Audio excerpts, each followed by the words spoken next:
Hello, I'm Alan Davies, and this is As Yet Untitled. It's just me and four guests having a bit of a chinwag. We will try, during the course of our conversation, to come up with a title for the show. That's our sole ambition.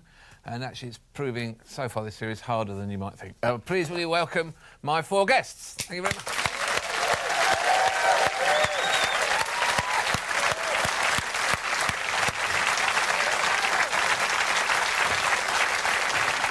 Here they are. Marvellous. Let's meet them all. We've got Katherine Jakeways here. Katherine Jakeways is a master of making a good impression in meetings and had a leading part in the Manchester Youth Theatre Nativity production. Katherine Jakeways is here. Lee Mack.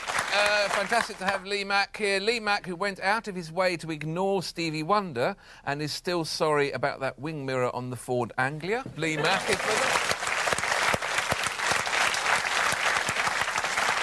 Olivia Lee, welcome Olivia. Olivia is very protective of damp patches and her nan is always there for her. Yes. And Nick Helm, who has suffered from an almond-related paralysis. Nick Helm, ladies and gentlemen.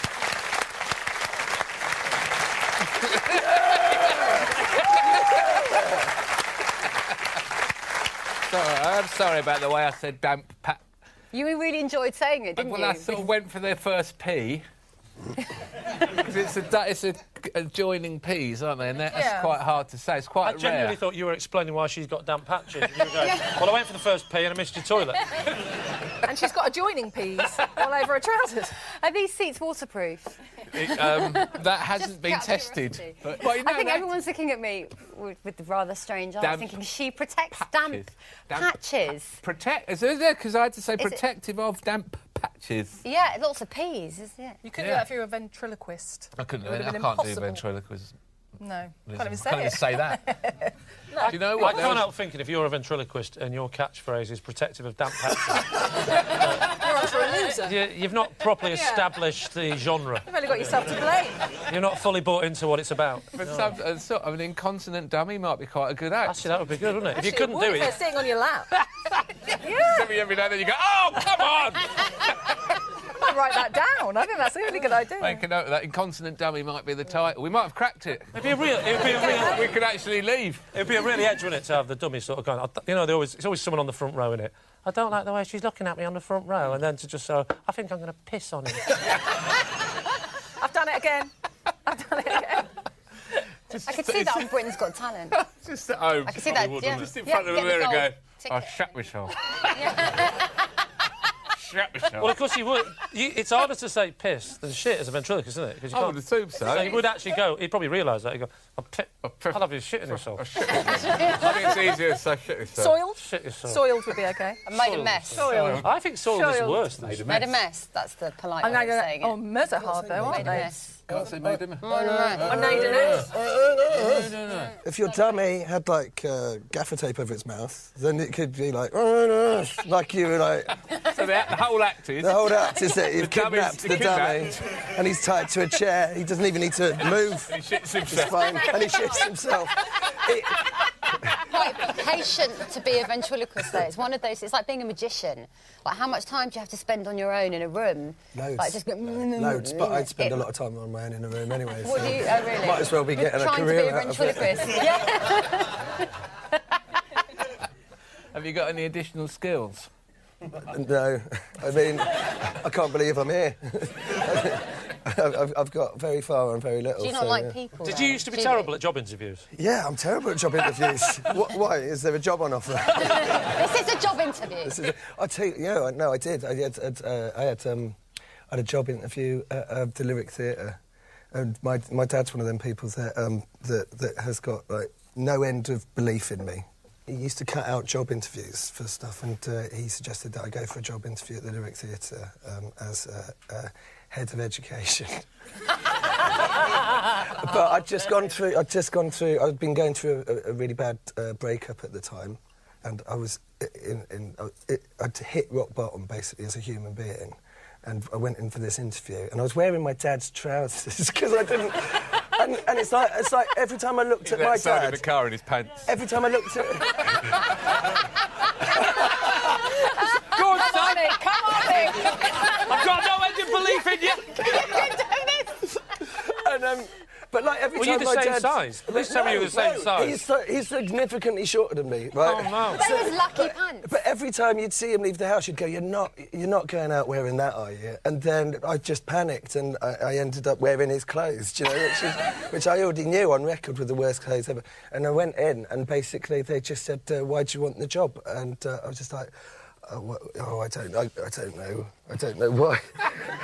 I mean, Why not? I mean, my last job went bust. I mean, I used to have my own company. I don't think it was all my fault, but you know. And I was just really honest, and I just sort of like crumbled into the ground, and I couldn't make eye contact, and I came out of that, and I didn't get the job, which was. Was your dad supportive when you Did didn't your dad it? get the job? My dad got the job. Yeah, that's right. He's currently head of education. Yeah, he's head of education at Davies. It was just mental. So, Olivia, can we... Yes. we better get through the damp patches. We must do. Just save my reputation, because it's not as bad as it sounds. So, talking of jobs, actually, one of my first proper jobs when I was at university, I was really struggling financially, and a friend of mine was working as a letting agent, an estate agent, and she said, oh, you go and you show these properties on the weekend, you make loads of commission. And I was like, all right, then I'll do it. And I went and I met the guy that owned the company, and it was like this tiny room, like in Camden, and he didn't even advertise the properties. There weren't any pictures of them. He'd just put these adverts in, like, the local paper. People would phone up and you'd just meet them there, like, really unsafe, thinking back now. And he said to me, you know, when you go to the property, he said, if there's any damp patches, and there might be, he said, I'm not saying that there are, but if there are, just stand in front of them. And I was like young and I wanted to impress, because I'm thinking of like all the money you can make in the commission, and I had no idea about this business. And he said, you just got to stand in front of the damp patch, don't move so they don't see it. I know this sounds awful, like I'm sure the guy's not in business anymore. So I show my first property and I go in, and lo and behold, there's like a huge damp patch just as we walk in. So I run over and I stand in front of it. And it's like a one-bedroom flat, and I'm, you know, and they're looking around the lounge and I'm standing in front of the damp patch. And they're looking at me like, this girl's a bit weird. And they said, can we see the other rooms? I'm like, sure, go and have a look. Thinking, I can't leave the damp patch. So they like go in the bedroom and they're asking me questions, you know, is it furnished? And I'm shouting in front of the damp patch, I'm not sure, you'll have to ask the agent. And they just walked out. And I was left standing in front of the damp patch, and I went back to the office, and he was very unimpressed, the guy. But, I mean, just to give you an idea of the people that worked at this company, their company ethos was you take the deposit on the spot. So if someone's interested in the property, you go, I need the deposit now because someone else is going to take it and it's going to be gone in 10 minutes. And you drive them to the cash point and you take the deposit. And at that point I left. I thought, I don't know if morally I approve of all of this. I like it that it was at that point you left, rather than the bit where he told you to stand in front of the damp patch. They must have thought I was insane. Like, they were asking me questions about the flat, and I thought it was my job as an estate agent just to stand in front, open the door and just stand in front of the damp patch. No matter what. I think it's a washer dryer. Yes. What if there were damp patches in the other rooms? Well, I don't know. I didn't get to see because I was Why protecting don't you just the put one. some posters on the damp What if patches? it's I know. on the ceiling? What if... It must be awkward being an estate agent with the name Olivia, because you must open the door and go, Olivia, and go, oh, sorry.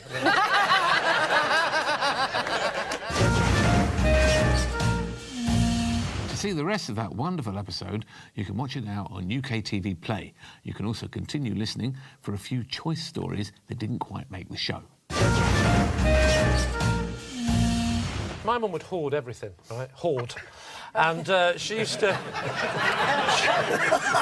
which is like being a whore, but in the past tense. But she wouldn't throw anything away. So when my dad, like, had had enough of the underpants, you'd be at the sink washing up, and you'd think, what's that? And it was my dad's underpants. It was now like a dishcloth. Come in.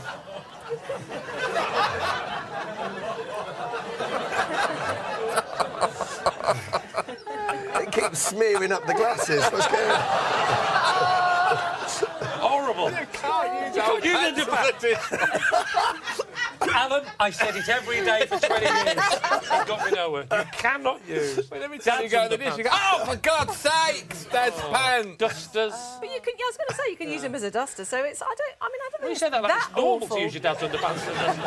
You can't use pants as a duster. You can use. You can't I really use use I use my current pants as a duster sometimes. If you, What? if you can't find a duster, You're using current socks. You take them off. Yeah, not Wash when I'm your wearing them.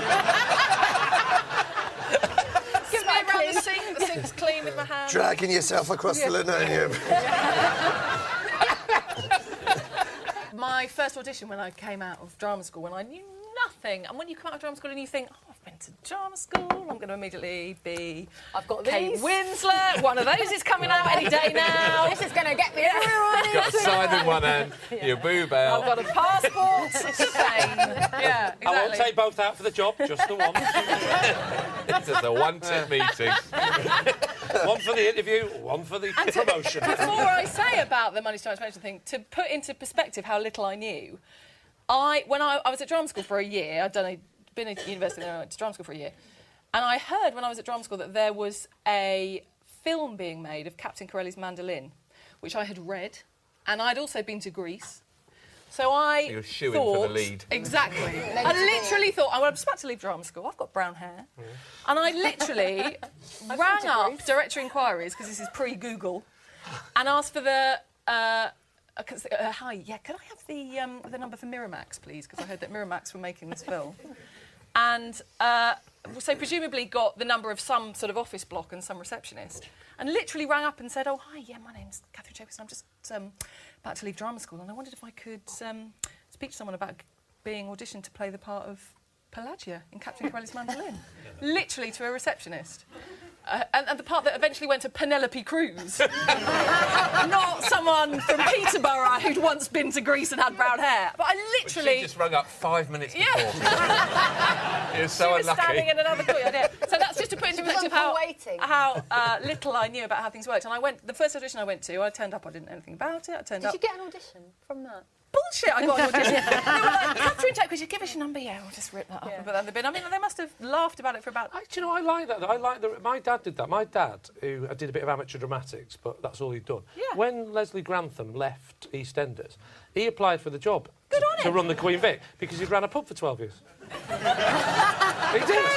He genuinely said, but he very much, the letter was very much geared towards his bar experience. And at the end it was, oh, and I've done some amateur dramatics. It wasn't the other way round.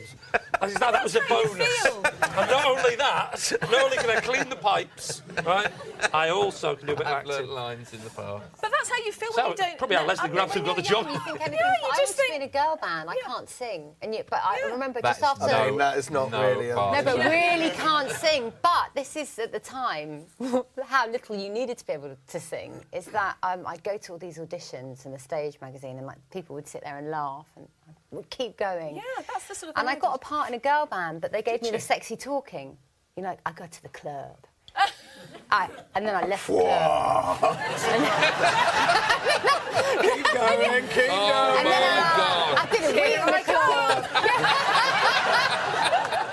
I got love, can I see some ID? And I was really disappointed that they didn't let me sing, because in my youthful exuberance, I thought, I'm in a girl band. I must be able to sing. So after much toing and froing, our manager said, all right, well, you can sing some stuff. So they gave me a few lines, and then we did a showcase for a record label. And he said to me, you go and chat to everyone. You be the girl that, like, goes and chats to everyone. And the girls will do their vocal warming up exercises. And I'm like, what about my warming up exercises? And he's like, you'll be fine. You'll be fine. So I'm like chatting to everyone, and then it starts. And I like go to sing my first line, and I can't hear anything. And I'm carry on singing, and I'm like saying to the manager, his name was Dennis. I'm like, Dennis, I can't hear anything. You know you're not holding a mic, don't you? Oh my goodness! Was that the problem at the time? Holding with the wrong hand. To cut a long story short, I went up to him after and I was like, what was going on with my mic? Oh my God, like I couldn't hear myself. And he said, sweetheart, we turned your mic off. You were never going to sing, but you were really good with the sexy talking. And Awful. I know. What was the girl band called? Boadicea. And what happened to Boadicea? Not Boudica. Boadicea, it was the same guy that put the Sugar Babes together, actually. Oh, so close. Big Ron. Muttier. Big Ron, yeah. So close. There's no way. You could have been one of the 19 members of the Sugar Babes. I cannot sing. I would have been ridiculed. And They did a lot of sexy talking, didn't they? They Not did, a lot didn't of they? singing, really. But the thing that, so the first audition I went to, I turned up at this audition and I'd been told to dress a bit sexy. And honestly, I mean, I wore like... Got your tits out. Yeah, one tit out, one side. You don't need any clues about dressing sexy. But on this occasion, sexy for me at the time meant sort of like black velvet trousers and a slightly meshy top. And I'd run up... That never goes out of style. Yeah, no, it doesn't. And got there really hot because I was late and I was sweaty. Anyway, it turned out it was an audition to be a dancer in a Simply Red video, which I cannot stress enough how much I'm not a dancer. Money's as that too tight to 1997. Yeah. Was it in that video? I don't know which one it was actually. Would it have been around then? It would have been about 99. Money's to 99? No, Stars was like 92. Yeah, no, 80s. It was like, and then Money's was like... It was late, Simply Red, so, you know. But honestly, everybody else there was proper dancers. It was like sort of chorus line in their leotards and doing their high kicks and their routines. Did you do? And it was an open audition. We all had to do it in a room together, in a tiny little room. Yeah, I was literally like that. Whoa. I tried to leave. I tried to go to the loo and leave, and they actually had to call me back. It was the most... Was Mick there? Come on. No, actually, Mick wasn't there. I think Mick must have watched the video afterwards and gone, well, definitely not her in the velvet trousers. Yeah, he must have picked out. Oh, God, that was cringeable. I remember before I did stand-up, I applied to be the continuity announcer at Channel 4. It was advertised in the national papers. I thought, why do they need to advertise this? They must know some bloke or woman with an half-decent voice. You don't have to advertise this. Probably You apply for obligated everything to. in those days, don't You you? do, Just you think, know, oh, yeah, actually, it was like a your cassette head as of well. education. I had things like I that. found myself with I no experience at all, just literally going, next, Brookside. Then the racing. I didn't put anything into it, I just read what was in the paper. I had an audition for a Sky Digibox advert like a few years ago, and I'd come from a gig in Brighton, so I had my guitar and I was wearing about 4 layers of wool. Like I had like a cardigan and a jumper and something, you know, and I was sweating like a pig, right? And I got to this gig. I got to this audition and I got into the thing, and the woman behind the counter said, "Oh, here are your sides for here's the script, and there you go." She goes, "Don't worry about the French." And I was just like, That's what you want to hear. I never do. And I looked around. Just general advice in life. I looked around, and everyone was wearing like smoking jackets and cravats, right? And I was like, oh, right, okay. And I looked at what the thing was, and they were just basically what they wanted. I thought it was like a Santa Claus thing. They wanted kind of like a gruff, younger Ray Winstone, a Santa Claus type thing. But when I got there, everyone was wearing cravats and smoking jackets. And then I looked at it, and the thing had changed, and they wanted something that was like suave and sophisticated. I was like, well, why the fuck am I here? And because I generally look like a sack of shit. So I always say I've got 2 looks. I've got wedding and sack of shit. And so I kind of like keep myself together, and I go, okay, well, who's the suavest person that you know? That you can think of, and you go, Cary Grant, all right? So I have like a passable Cary Grant impression, which isn't even a passable Cary Grant impression. Can we hear it? Wait for it. And the guy comes out the audition before me, and they're like, yeah, brilliant, Tom, brilliant, it's wonderful. Yeah, we'll get in contact with you. It'd be great to work with you again anyway. Yeah, fantastic. And that's always the worst thing you can hear before you go in. And then I went in, and they just all looked at me like, who the fuck is this? And there was like, there was a producer, there was a writer, there was the director, there was 2 camera people, there were 3 runners. There was probably about 14 people all in a room for this audition, and they said, well, what we're going to do is we're going to just fire some questions at you, and you can do a bit of improv, and we'll just get a feel for what you're doing. And they said, remember, you're suave, you're sophisticated, and you like the ladies, right? And I go, yep, not a problem. And I got this nailed. And so I come in, and they go, so tell us a bit about yourself. I go, well, hello, darling. Here's some candy for your sweet tooth and all the other sweet parts. Hello. Here's a little bit about myself. And I went really South African, right? Rugby. here's a little bit about myself. I am suave, I'm sophisticated, and I like the ladies. And I thought, I've nailed this. I've literally ticked all the boxes.